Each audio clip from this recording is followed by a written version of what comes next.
O'g'il bolalar mazza qilib o'ynaydigan o'yin bor. E-futbol, ya'ni PES. Ba'zi bir bolalar ertalab turib sevgan qiziga SMS yozsa, PES o'ynaydigan bolalar voqli turib penalti tepadi. Bitta sinfdoshimga PES o'ynashni o'zim o'rgatganman. Bitta qo'limda o'ynab yutardim uni. Meni bir marta yutib qo'yib, ertasiga PES o'ynaysanmi, bot deyapti. O'zi bir marta yutgan, xolos, unda ham bitta gol urgandan keyin himoyaga yotib olib, 9-1 taktikasida o'ynagan. Kelgan to'pni teforadi. Ronaldoni himoyada o'ynagan ko'rganmisiz? Meni do'stim bitta gol urgandan keyin hamma hujumchilarini himoyachi qilib oladi. Yutganini yana bitta sababi bor ekan. Xona yaratyapti turganda nastroykaga kirib, meni o'yinchilarimni kayfiyatini 0 qilib, o'zinikini ko'tarib olar ekan.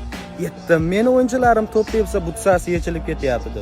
Eng alam qilgani, har hafta 105, 106 futbolchilar keladi-yu, ana do'stim bossa bittada 105 tushadi-da, menga 67, 71 o'yinchilar tushadi.